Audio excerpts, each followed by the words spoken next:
안녕하세요. 신경외과 전문의 박준호입니다. 오늘은 책에 대한 이야기를 해보려고 합니다.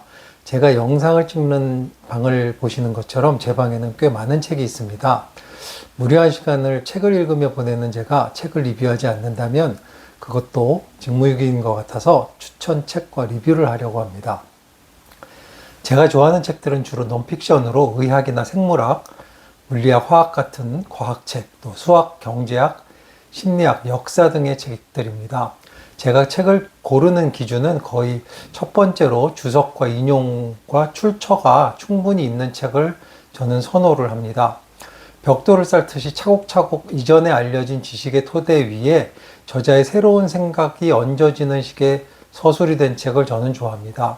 반대로 저자가 자신만의 생각을 어떤 근거 없이 많이 나열한 책이면 저는 읽기가 참 힘들었습니다. 이런 책들은 개인적으로 읽기에 실패하는 책들이라서 어느 순간부터는 책을 고를 때 아예 배제를 하기도 합니다. 개인적으로 좋은 책이라 함은 나의 생각을 하나라도 바꿔준 책은 모두 좋다고 생각을 합니다. 생각을 바꿔주면 내 행동도 바뀔 수 있고 그러면 내 인생도 나아질 수 있기 때문입니다. 내용이 좋은 책을 만나면 그 책 안에서 혹은 주석에서 자주 언급되는 책을 찾아가서 또 찾아봅니다. 이런 식으로 책을 고르면 읽을 거리는 거의 떨어지지 않게 됩니다. 처음으로 추천 및 리뷰를 시작하는 책을 뭐를 고를까 고민했습니다. 과학이나 의학을 좋아하는 사람이라면 추천을 안 할 수 없는 책을 찾던 중에 제가 아까 말했던 책을 고르는 기준으로 주석이 충실한 책은 아닌 것이 생각이 났습니다. 해당 책에 주석은 별로 없지만 이후 수많은 책에 주석이 되어 실린 책, 바로 찰스 다윈의 종의 기원을 선택했습니다. 요즘 기준으로 보면 재미도 없고 읽는 사람도 없고 양은 또 엄청나게 많은 책입니다. 또한 찰스 다윈이 19세기 초반 사람인 만큼 그 오래된 문체 또한 읽는데 여간 고역이 아닐 수 없습니다. 저는 동서문화사의 송철용이 옮긴 책을 읽었습니다. 이외에 많은 출판사에서 번역본이 있습니다. 제1장 사육과 재배하에 발생하는 변이를 읽고 나면 이 책을 관통하는 저자의 생각을 읽으실 수 있습니다. 힘들지만 종의 기원의 1장을 읽고 나면 반은 거의 읽은 거나 마찬가지라고 하겠습니다.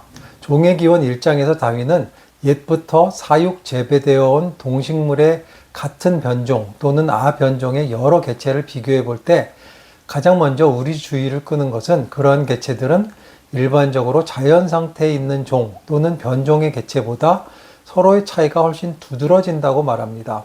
즉, 인간이 사육한 종은 자연 상태의 종보다 개체 차이가 훨씬 두드러진다는 겁니다. 커다란 변이성은 그 사육 재배 생물이 그것의 원종이 자연 속에 방치되어 온 생활 조건만큼 일정하지 않고 그것과는 조금 다른 생활 조건 속에서 사육되어 온 결과라고 하는 결론을 내립니다. 이러한 예로 집 오리는 들 오리보다 날개뼈는 가볍고 다리뼈는 무거운데 이는 집 오리가 야생의 조상보다 나는 일이 적고 걷는 일이 많기 때문이라고 서술을 합니다. 또한 소와 염소의 젖을 짜는 나라에서는 이러한 동물의 젖이 큰데 그 젖은 유전적으로 발달한 것이라는 사실도 사용의 영향을 보여주는 예라고 말을 합니다. 그러므로 인간이 만약 어떤 특징에 대해 선택을 계속해서 그것을 확대시켜 간다면 인간은 거의 확실하게 성장의 상관관계의 신비로운 법칙에 따라 구조의 다른 여러 부분을 의식적으로, 무의식적으로 변화시켜 가게 될 것이라고 합니다. 자연은 잇따라 일어나는 변이를 제공하고 인간은 그것을 자기에게 유용한 방향으로 합산해 왔다는 것입니다. 즉, 선택의 이 원리가 큰 힘을 가진다는 것이죠. 결론적으로 알을 매일 낳는 닭, 젖을 매일 짤 수 있는 염소와 소는 인간이 원하는 쪽으로 선택된 것이고 그 선택의 힘에 의해 변이성이 나타났다는 것입니다. 우리가 좋아하는 옥수수나 수박, 딸기 등 맛있는 과일들도 예전에는 현재의 모양이 아니었다고 합니다. GMO 유전자 변형 등이 없지도 말이죠. 1장 이후의 내용은 우리가 상상할 수 있습니다.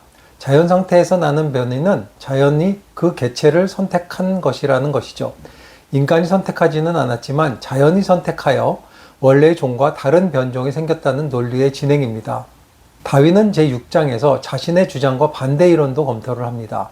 자신의 주장만 끊임없이 반복하는 것이 아니라 타인이 제시할 수 있는 가능성 있는 반대 의견을 검증하는 것입니다. 그중 첫 번째는 만일 종이 아주 미세한 점진적 변화에 의해서 발생한 것이라면 왜 우리는 여러 곳에서 수많은 이행 형태를 볼 수 없는가 하는 물음입니다. 다윈은 그 이행 단계의 생물은 절멸되기 때문에 결과를 볼 수 없다고 답합니다. 예를 들어 A가 B의 이행 단계를 거쳐 C가 되지만 B가 생존에 적응을 못해서 빠르게 절멸되었다면 결과적으로 C만 관찰할 수 있다는 것입니다. 이러한 논리는 인간 진화에 대해서 창조론 또는 지적 설계론 측에서 인간이 원숭이에서 유래한 것인가 또는 현재의 원숭이들은 나중에 인간이 되는가 하는 질문에 대한 대답도 해줍니다. 우선은 인간은 원숭이에서 진화한 것이 아니라 공통조상인 호미닌 계열에서 진화한 것입니다. 창조론의 진화론 비판 논증이 또 한 가지인 잃어버린 고리가 왜 없는가라는 질문에 대한 답도 됩니다. 즉, 잃어버린 고리 논증은 생물종이 오랜 기간에 걸쳐 점진적으로 진화했다면 왜 그 중간 단계의 화석이 발견되지 않는가 하는 질문입니다. 하지만 이미 어류에서 양서류로, 파충류에서 조류로, 유인원에서 인간으로 가는 수많은 중간 상태의 화석이 발견되었습니다. 한편 A와 C 사이의 이행 단계인 B를 발견하더라도 또 A와 B 사이의 새로운 이행 단계를 지적하는 잃어버린 고리 논증의 끊임없는 지적은 옳은 것이 아니라고 할 수 있습니다. 마치 0과 1 사이에 존재하는 무한한 수의 존재를 입증하라는 식의 주장인 것입니다. 제9장에서는 지질학적 기록의 불완전함에 대하여서 잃어버린 고리 논리와 화석 증거의 제한점을 논의합니다. 결국 종의 기원은 현재의 생물의 기원이 이 이전의 조상 또 그 이전의 조상으로 끝없이 이어진다는 논리입니다. 반대로 어디선가 작은 생명이 시작되어 현재까지 끝없이 발전했다는 말도 됩니다. 다윈의 종의 기원은 이렇게 끝을 맺습니다. 생명은 최초의 창조자에 의해 소수의 형태로 또는 하나의 형태로 모든 능력과 함께 불어넣어졌다고 보는 견해, 그리고 이 행성이 확고한 중력의 법칙에 의해 회전하는 동안 이렇게 단순한 발단에서 지극히 아름답고 지극히 경탄스러운 무한의 형태가 태어났고 지금도 태어나고 있다는 이 견해에서는 장엄함을 느낄 수 있는 것이다.